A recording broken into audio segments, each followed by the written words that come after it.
তারা দেখল এক কঙ্কালসার নগ্ন নারী মূর্তি, সারা শরীরের মাংস যেন গলে গলে পড়ছে, পায়ে ঘুঙুর পরে আপন মনে নৃত্য করে চলেছে। ভীষণ সেই চেহারা, চোখে মণি নেই, তার বদলে যেন আগুনের গোলা, মুখে তার টাটকা রক্ত যেন সদ্য কারোর রক্তপান করেছে, ছুঁচালো দাঁত আর মুখে পৈশাচিক হাসি। নমস্কার বন্ধুরা, আমি সঙ্গীতা। আমি অভিজিৎ। আপনাদের সকলকে আমাদের চ্যানেলে স্বাগত জানাই। আমরা আজকে আবারও চলে এসেছি আপনাদেরকে এক নতুন গল্পের দুনিয়ায় নিয়ে যেতে। আমাদের চ্যানেলে যদি নতুন কোনো শ্রোতাবন্ধু হয়ে থাকেন, তাদের কাছে আমাদের একান্ত অনুরোধ, আপনারা আমাদের ইউটিউব চ্যানেলটিকে সাবস্ক্রাইব করে অবশ্যই পাশে থাকবেন। আপনাদেরকে আবারও মনে করিয়ে দিই, আমাদের গল্প কিন্তু প্রতি বুধবার রাত 8টায় আসতে থাকে, তাহলে আপনারা কিন্তু একদম শুনতে ভুলবেন না। তাহলে চলুন সরাসরি গল্পে চলে যাই।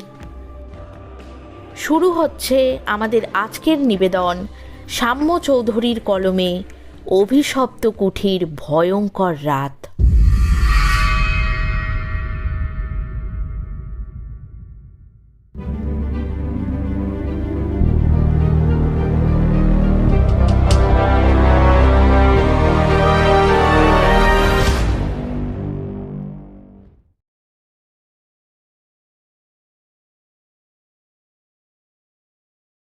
কলেজের পরীক্ষাটা এবার একটু তাড়াতাড়ি যেন শেষ হয়ে গেল।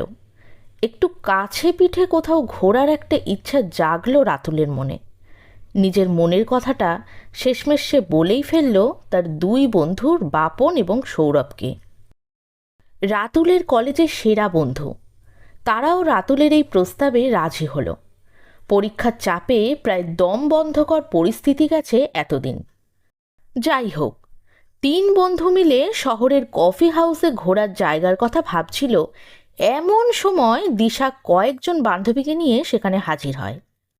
প্রসঙ্গত বলে রাখি, দিশা হলো রাতুলের প্রিয় বান্ধবী, যদিও সেই বন্ধুত্বের মধ্যে একটু প্রেম প্রেম ভাবও আছে বইকি। দিশা তাদের মুখে সব শুনে বেশ খুশিই হলো। সে একটি জায়গা সন্ধান দিল তাদের। কি ব্যাপার, সবাই মিলে কোথায় যাওয়ার কথা হচ্ছে? হ্যাঁ দেখি, এই তো পরীক্ষাটা শেষ হলো সবে, কোথায় যাওয়া যায় এটাই এখন চিন্তা ভাবনা করছি আর কি। আমি কি কিছু বলতে পারি এ ব্যাপারে? হ্যাঁ বল না, আইডিয়া দিতে পারলে তো খুবই ভালো হয়।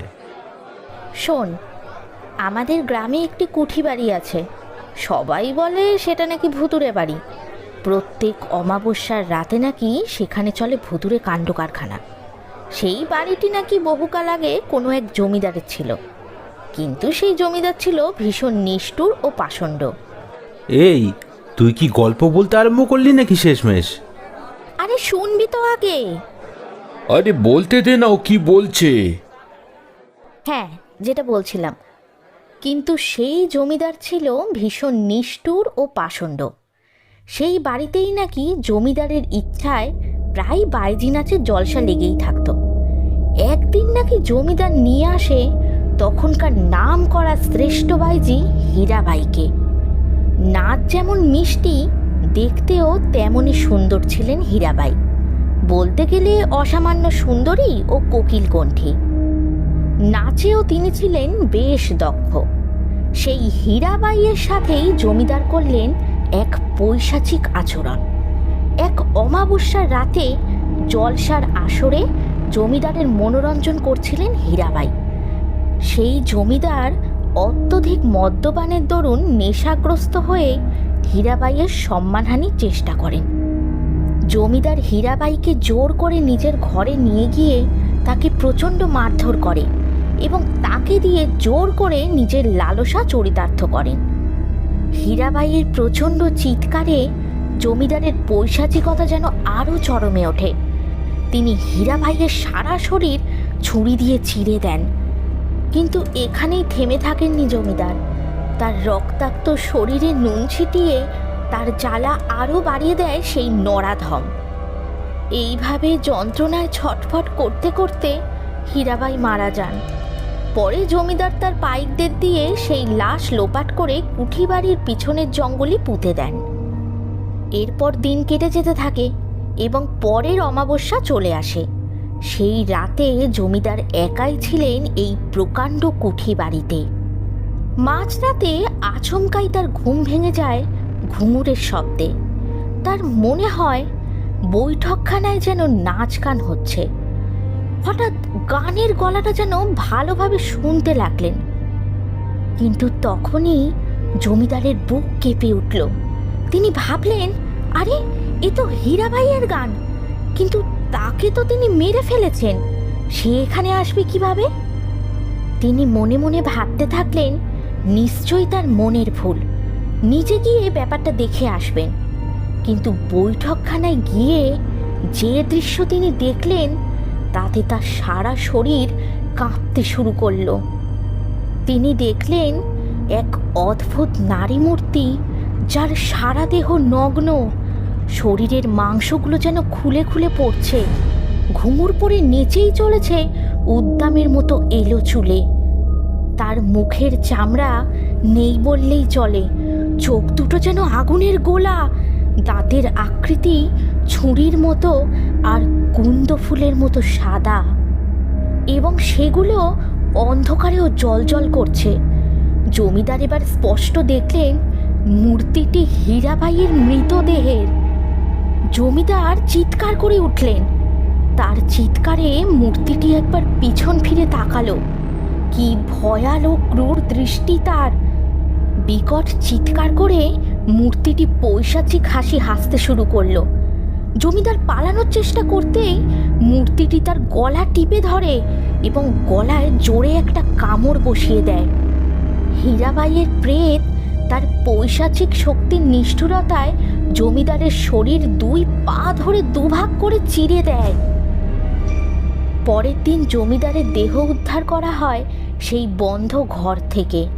তার শরীর দুটুকরো হয়ে পড়েছিল, গলায় ছিল কামড়ের চিহ্ন, আর তার সারা শরীর ছিল রক্তাক্ত। তবে অবশ্য এই ঘটনার পর থেকেই বন্ধ করে দেওয়া হয় সেই কুঠি বাড়িটি। তারপর থেকে বছরের বিশেষ কিছু অমাবস্যার রাতে নাকি সেই বাড়ির সমস্ত আলোগুলো জ্বলে ওঠে, আর সাথে সাথেই ভৌতিক নৃত্য আর পৈশাচিক হাসিতেই সারা বাড়িটা কেঁপে ওঠে। অমাবস্যা তো দূরের কথা, প্রত্যেক দিন বিকেলের পর থেকে সেই রাস্তা দিয়ে কোনো মানুষও যাতায়াত করে না। বাবারে বাবা, কি বলছিস কি তুই?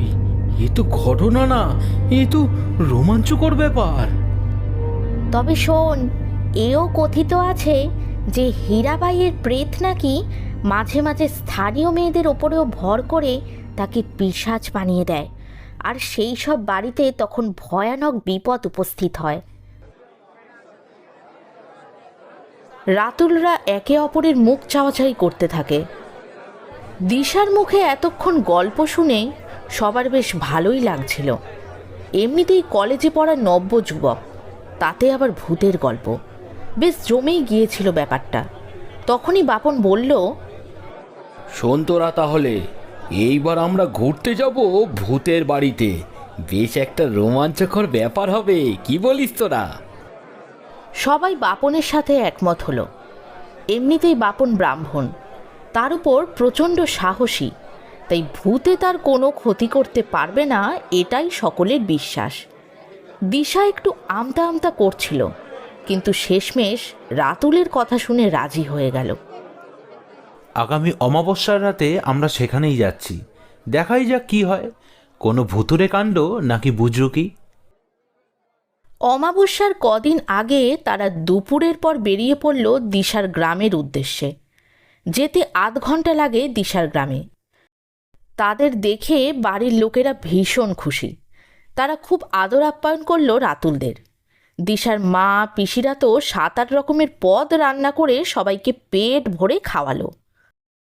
রাতে রাতুল, বাপন ও সৌরভ একসাথেই ঘুমালো। সকালে ঘুম থেকে উঠেই ওরা 3 জন মিলে কুঠি বাড়িতে যাবার জন্য তোড়জোড় শুরু করে দিল। দিশাকে তারা বলল, শোন দিশা, আমরা যে ভুতুরে বাড়িতে যাচ্ছি সেটা যেন কেউ টের না পায়, এই দায়িত্ব কিন্তু সম্পূর্ণ তোর। দিশাও তাদের কথা মতো তাই করলো। সেও প্রস্তুতি নিতে শুরু করলো। সবাই সবার আগে টর্চ, মোবাইল ফোন, দেশলাই, মোমবাতি নিয়ে রাখলো তাদের ব্যাগে। বাপন অবশ্য তার ব্যাগে একটা বেশ বড় ছুরিও রাখলো আত্মরক্ষার জন্য, পাছে কোনো খারাপ লোকের পাল্লায় পড়ে যদি।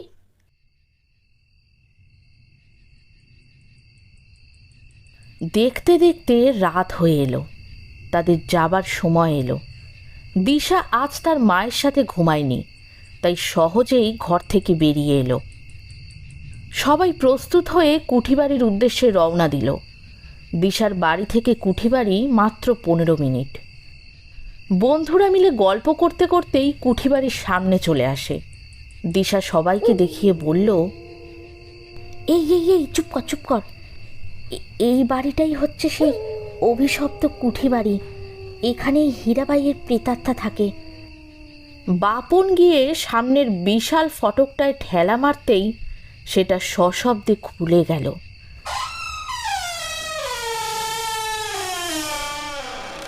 তারা টর্চের আলোয় দেখল সেই প্রকাণ্ড অদ্ভুতুরে বাড়িটি।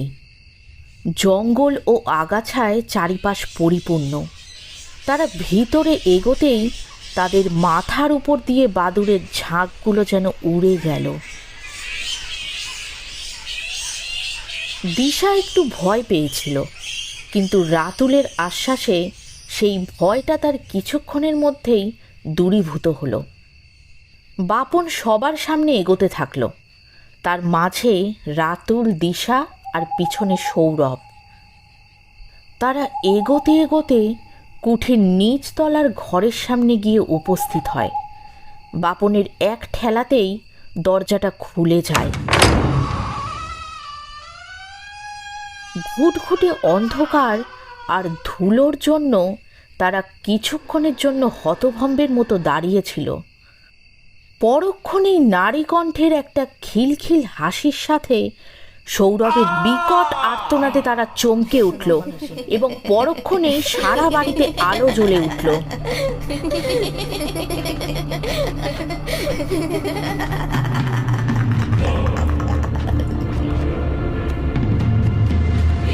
তারা সৌরভকে উদ্ভ্রান্তের মতো খুঁজতে থাকে।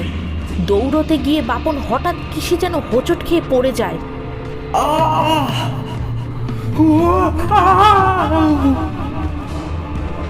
সে টর্চের আলোয় দেখল একটা মানুষের মুন্ডহীন রক্তাক্ত দেহ। দূরে ছিটকে পড়ে রয়েছে মাথা। ছিন্ন মুন্ডুটির ঘাড়ে রয়েছে ধারালো দাঁতের দাগ। সেই মুন্ডু আর ধর তাদেরই বন্ধু সৌরভের। সে বীভৎস দৃশ্য দেখে দিশা চিৎকার করে রাতুলকে জড়িয়ে ধরে। বাপনও তার চোখে জল নিয়ে যেন উদ্ভ্রান্তের মতো হয়ে গেল। তারা তিনজনই ঠিক করল, যেই সৌরভকে নৃশংসভাবে হত্যা করেছে তাকে যেমন করেই হোক খুঁজে বের করতেই হবে। তারা সকলে কুঠির ভেতরে দৌড়ে যায়। হঠাৎ তারা শুনতে পেল ওদিকের ঘর থেকে ঘুঙুরের শব্দ ভাসছে, যেন কেউ ওখানে নৃত্য করছে। সকলের শরীরে শিরদাঁড়া বেয়ে একটা ঠান্ডা স্রোত বয়ে গেল। তারা গুটি গুটি পায়ে এগোতে লাগলো সেই ঘরের দিকে। এরপর তারা যা দেখল তাতে তাদের হাত পা আরও অসাড় হয়ে আসলো। তারা দেখল এক কঙ্কালসার নগ্ন নারী মূর্তি। সারা শরীরের মাংস যেন গলে গলে পড়ছে, পায়ে ঘুঙুর পরে আপন মনে নৃত্য করে চলেছে। ভীষণ সেই চেহারা, চোখে মনি নেই, তার বদলে যেন আগুনের গোলা। মুখে তার টাটকা রক্ত যেন সদ্য কারোর রক্তপান করেছে। ছুঁচালো দাঁত আর মুখে পৈশাচিক হাসি।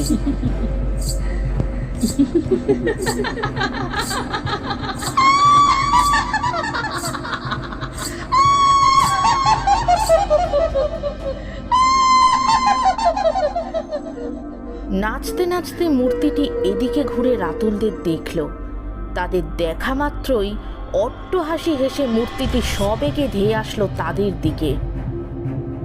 এদিকে রাতুল, বাপন আর দিশা ঊর্ধ্বশ্বাসে দৌড়তে লাগলো। হঠাৎ তারা সজোরে থেমে গেল। তারা দেখতে পেল সেই নারী মূর্তিটি তাদের সামনে দাঁড়িয়ে আছে অত্যন্ত ক্রূর দৃষ্টি নিয়ে। তার চোখে লালসা ও হিংসার ভয়াল রূপ যেন ধীরে ধীরে ফুটে উঠছে। তারা পিছন ফিরে পালাতে লাগলো। সেখানেও দেখল সেই নারী মূর্তিটিকে। তাদেরকে ঘিরে ধরেছে সেই পৈশাচিক মূর্তি। পালাবার কোনো পথ নেই। হঠাৎ মূর্তিটি ছিটকে এসে দিশার গলা চেপে তাকে শূন্যে তুলে ধরল। তীব্র যন্ত্রণায় দিশা ছটফট করতে লাগলো।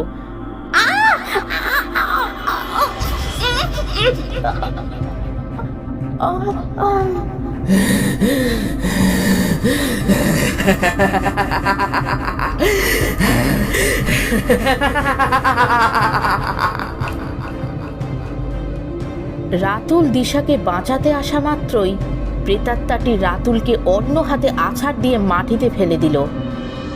এরপরই হঠাৎ বাপন তার ব্যাগে থাকা ছুরিটি বের করে সজোরে নারী মূর্তিটির পিঠে বসিয়ে দিল। এরপর তীব্র চিৎকার করে মূর্তিটি বাপনের দিকে তেড়ে আসে। কিন্তু বাপনকে ধরতেই এক ঝটকায় পড়ে যায় মূর্তিটি। বাপন তার পৈতেটির সাথে হনুমানজির লকেটটা বের করে মূর্তিটির কপালে জোরে ঠেকিয়ে ধরে রাখল।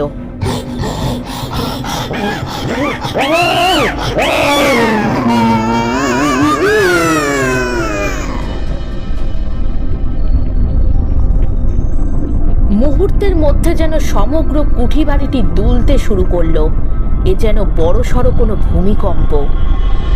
নারী মূর্তিটি খণ্ডিত হতে শুরু করলো এবং অল্প সময়ের মধ্যেই মূর্তিটি পুরো খণ্ডিত হয়ে কালো ছাইয়ে পরিণত হলো।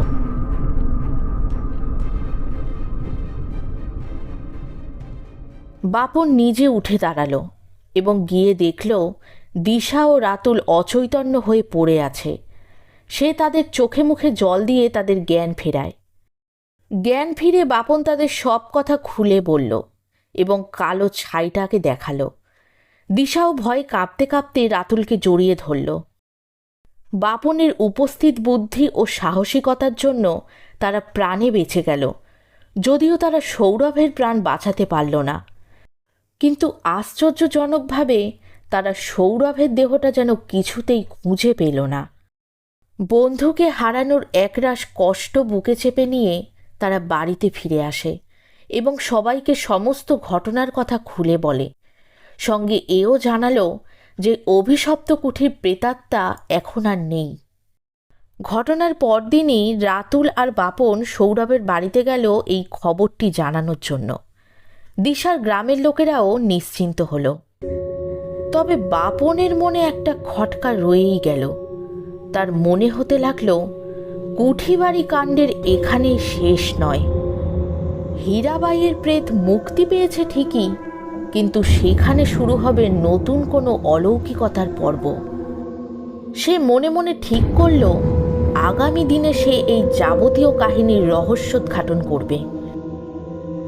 কুঠিবাড়ির রাস্তা দিয়ে যাতায়াত করবে ভেবে সন্ধ্যার পর সেখানে এক গ্রামবাসী পরের অমাবস্যায় একবার পরখ করে দেখতে গেল। কিন্তু সে আরও হাড়হিম করা এক দৃশ্য দেখতে পেল। সে দেখল একটা মুন্ডহীন দেহ আস্তে আস্তে হেঁটে যাচ্ছে উপরের দিকে। দেহটি কি সৌরভের? বাপনের সন্দেহই কি তবে ঠিক হতে চলেছে তাহলে?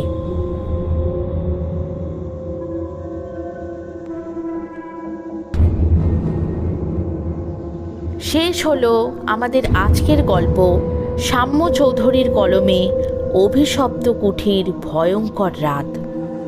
আজকের গল্পটি আপনাদের কেমন লাগলো অবশ্যই কিন্তু আমাদেরকে কমেন্টে জানাবেন। আর লাইক, শেয়ার, সাবস্ক্রাইব করতে কিন্তু একদম ভুলবেন না। চলে আসছি আগামী বুধবার রাত 8টায় আবারও নতুন কোনো গল্প বা ঘটনা নিয়ে। সবাই ভালো থাকবেন, সুস্থ থাকবেন।